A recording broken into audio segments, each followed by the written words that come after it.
guys, and welcome back to my channel.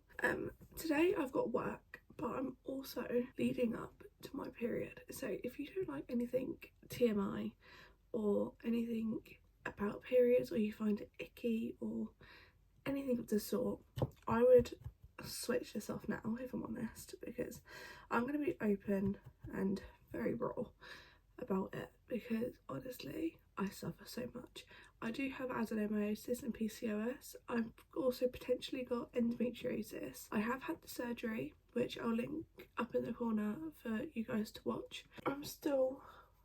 I'm awaiting potentially another surgery because of how bad my belly is. Last night, I don't know why, but I was sound asleep quite happily, and then I woke up to the sudden urge of feeling sick. I sat up and I threw up everywhere, and honestly I have no idea what caused it, so that was different, but that's also a new symptom that I've had since having my surgery in 2022 December. I had my surgery, and that's like a new symptom for me. Like, prior to having my surgery, I never felt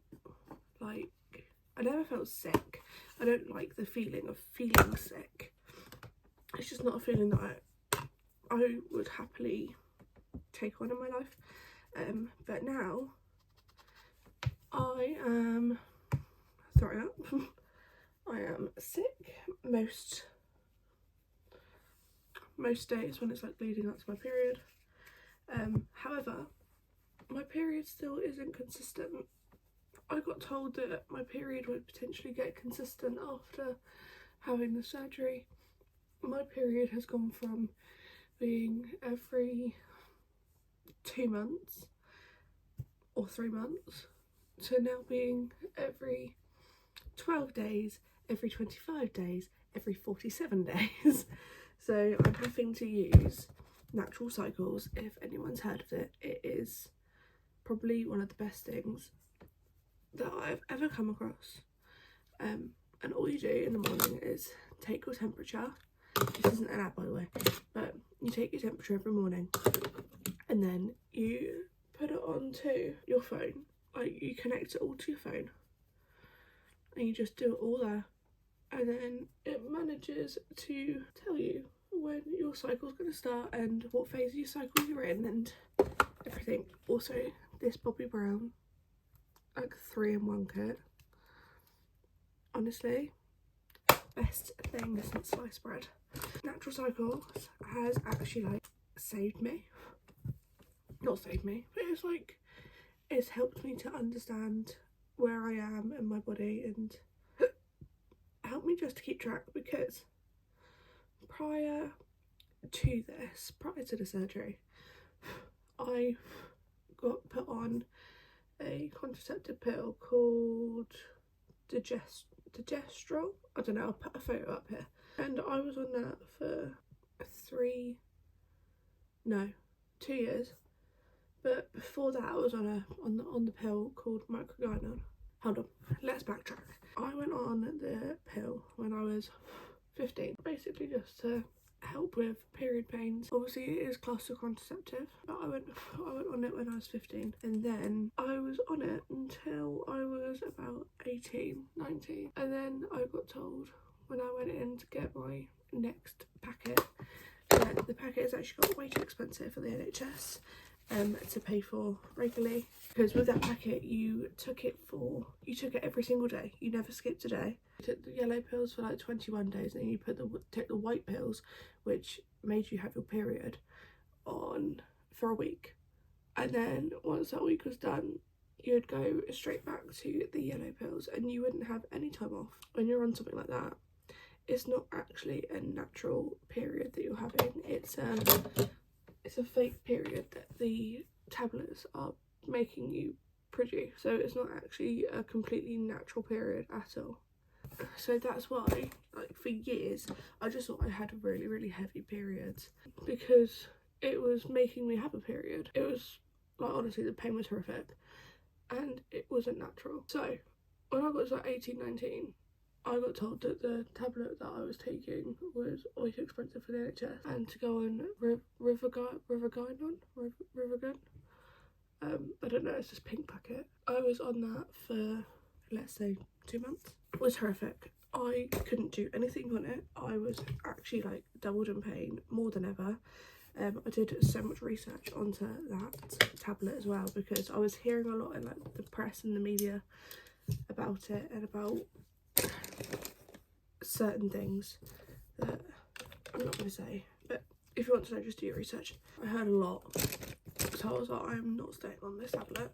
I went to the doctors, and then they put me on microgynon again, and then I stayed on that, and then I come off it when I was 20,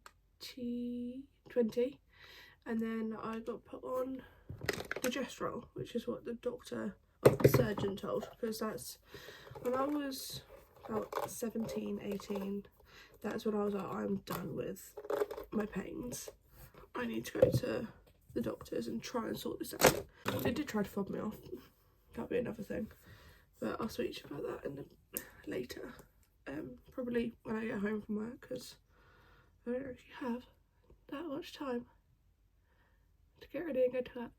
The alarm's just gone off for the 6:15 alarm, which means I need to leave in like 5 minutes. I got put on progesterone. It helped me slightly, but it also made things a lot worse and gave me, my belly was just, it was massive. It was so big. I'll put in photos as to how my belly went. But now, obviously, I'm not on anything. I've had the surgery. I feel like I feel worse than I did prior, which I don't actually understand how. But it's really not a nice feeling. I've been told that I need to do certain like like food changes to accommodate. So I have to do this FODMAP diet, which is probably the hardest diet I have ever heard of in my life. You basically cut out everything, like no dairy. There's certain fruits that you can't have, certain vegetables that you can't have, which some fruits and vegetables that are on it that I can't have, I absolutely love. There's certain, like if you drink alcohol, there's certain alcohols that you can't have. It's actually crazy. Like garlic, you can't have garlic, you can't have tomatoes. There's just so much. Honestly, I don't do it consistently. I probably should, because when I was doing it consistently, it was probably one of the best things for me. It didn't actually help with my cycle at all. It did help with the bloating that I would get. So coming around to like now I am always, well, I always have with me a pack of Neuronol. So it looks like this. I always have a pack of Neuronol with me. My heat pads, which are specifically for period pains. I know it's going to be backwards, but this is what I specifically get, and they are brilliant. I've literally got one out right now to put on for when I go to work. And then when I get home, I have a heated blanket that I got off Amazon, and it only cost me, I think, like £20. So I have that, and today it is a rest day. I'm not meant to, I normally volunteer at gymnastics on a Wednesday, but Wednesdays at the moment I'm kind of put in as my rest and recover days, because honestly I don't know why, but my body is just struggling so much at the moment, and it's really, really not nice. We do have Christmas break like next week, but I also finish for work next week for Christmas, which is going to be delightful. I finish on Thursday this week, so obviously I don't have to go in next week.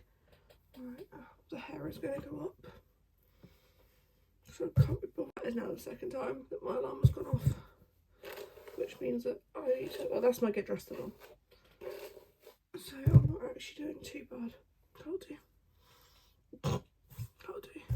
I'll speak to you guys about everything later.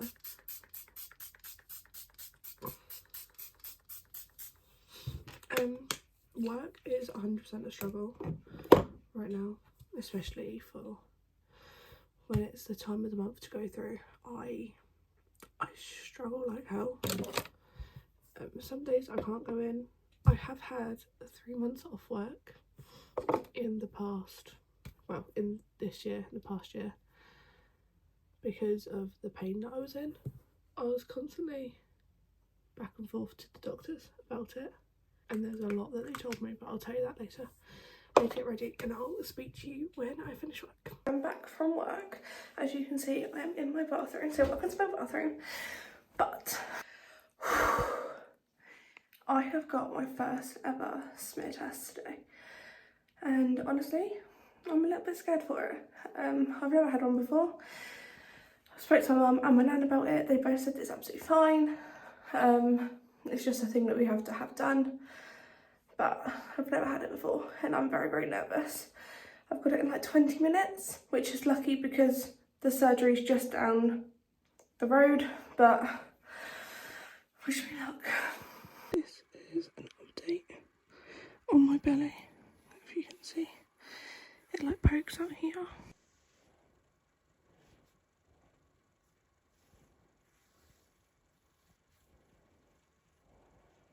So I have been told to wear a dress or a skirt or something that is easily accessible, because obviously I'm having my smear and I don't want to be... Ooh, Miley wants to come in. Bye then. So yeah, because obviously I'm having my smear, they don't want me to have to take down my trousers, take everything off. They just want to have it easily accessible. Just lift the dress up, lift the skirt up, and then it'll be done. Fingers crossed. I don't really know what this entails, but we shall find out.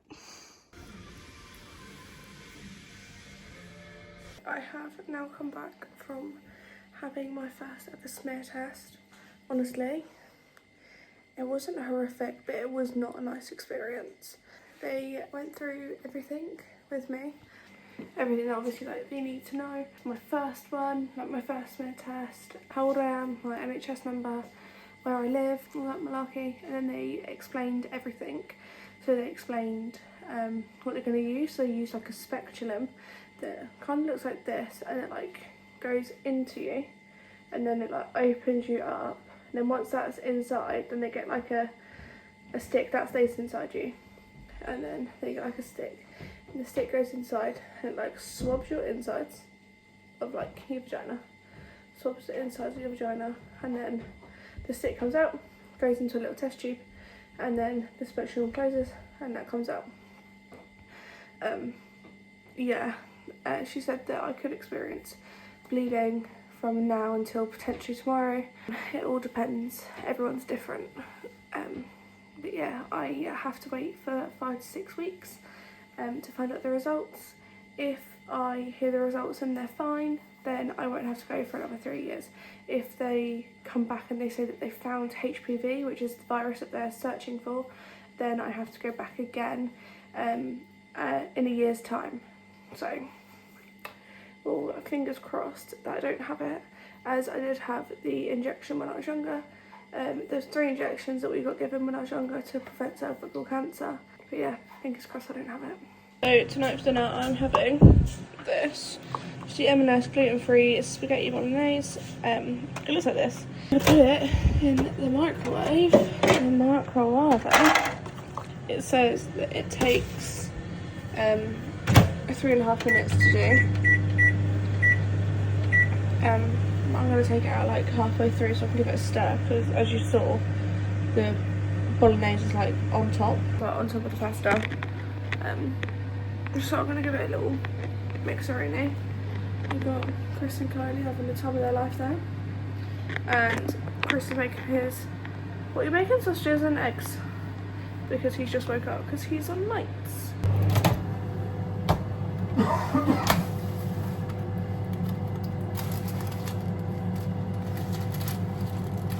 Bombs on mushrooms. Actually, doesn't look that bad.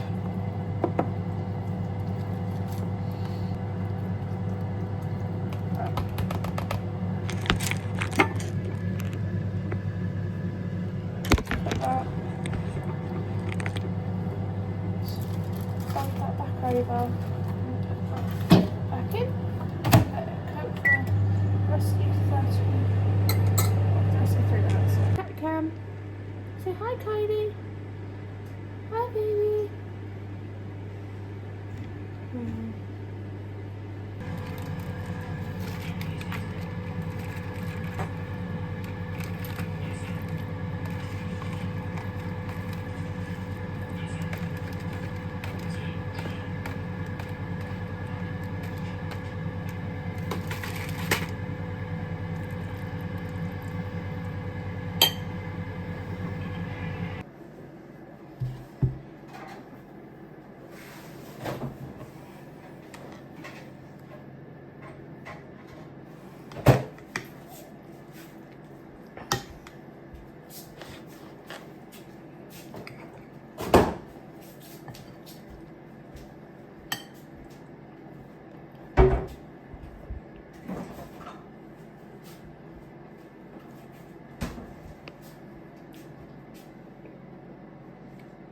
It's actually really nice.